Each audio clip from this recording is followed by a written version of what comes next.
In this video, we will use the program generator to set up a new tenant. Let's jump in. Head to the Welcome checklist and click on Generate Training Policy.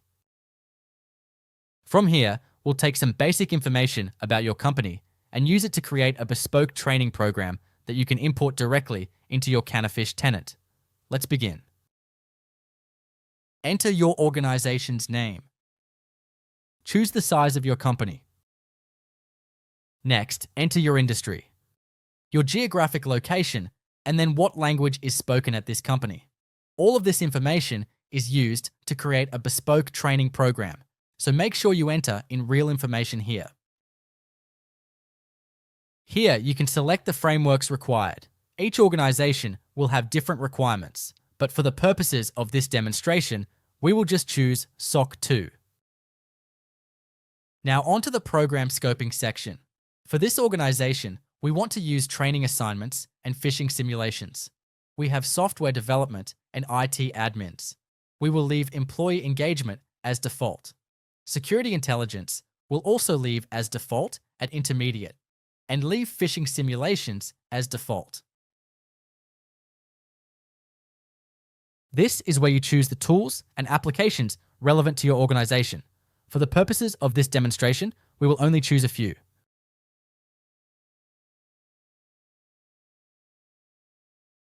Your previous selections have now been used to generate the content. If you want to add additional content, feel free to do so. Select the additional training you'd like to use and click Close Library.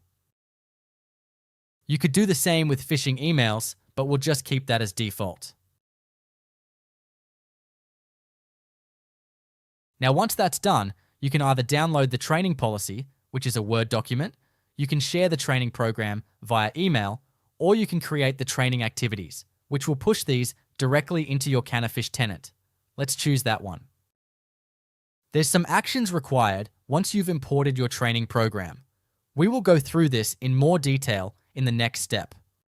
For now, let's create the training activities. This can take up to a minute, but with the magic of editing, we'll be able to dive straight in. Okay, that's done. You would have received an email which outlines the next steps. What you need to do is update your employee lists and then review the start dates. So let's jump into the tenant and see what that looks like. Alright, back in the tenant, you can see a bunch of placeholder employee lists that have been created.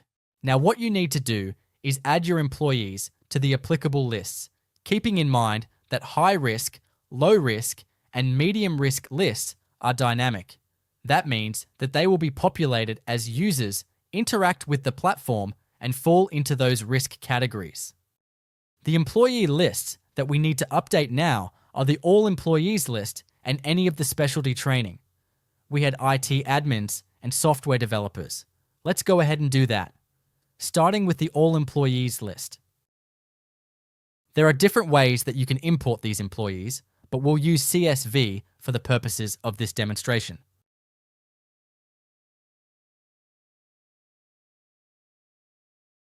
Once that's done, hit Save.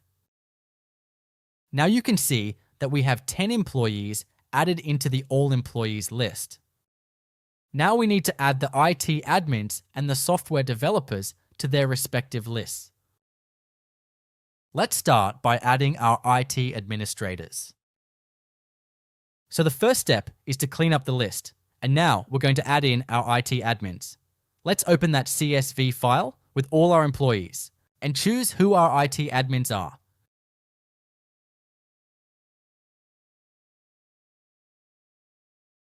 In this list, we only have one IT admin. I'm going to copy all that information into a new spreadsheet and save it as a CSV.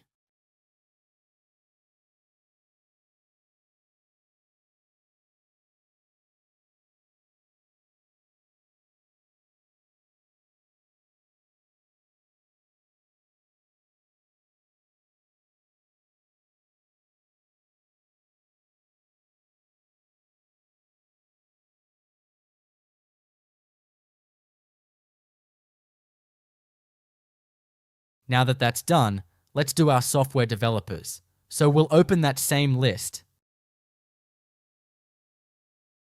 and choose all of our developers.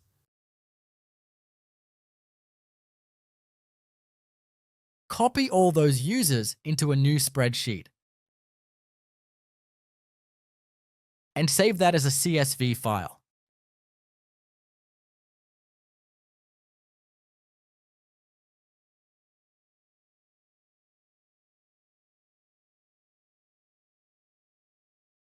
The first thing we want to do again is clean up that list, and then go ahead and add them.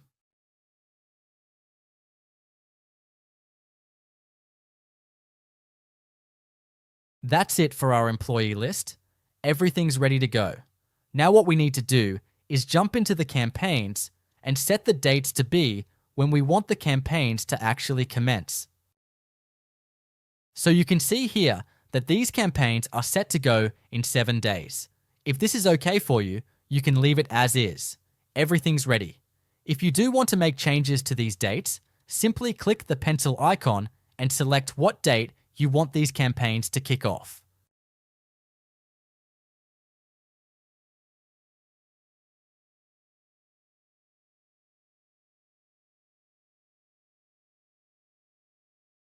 Okay, as you can see, the IT admin's training will start in 11 hours instead of 7 days. And that's it. You're done. All you need to do now to maintain this program is add new employees to the All Employees list when they join the organization. And if this employee happens to be an IT admin or a developer or one of the specialty options that you selected, make sure to put them in the applicable list. Thanks for watching. If you have any questions, please don't hesitate to reach out to the team.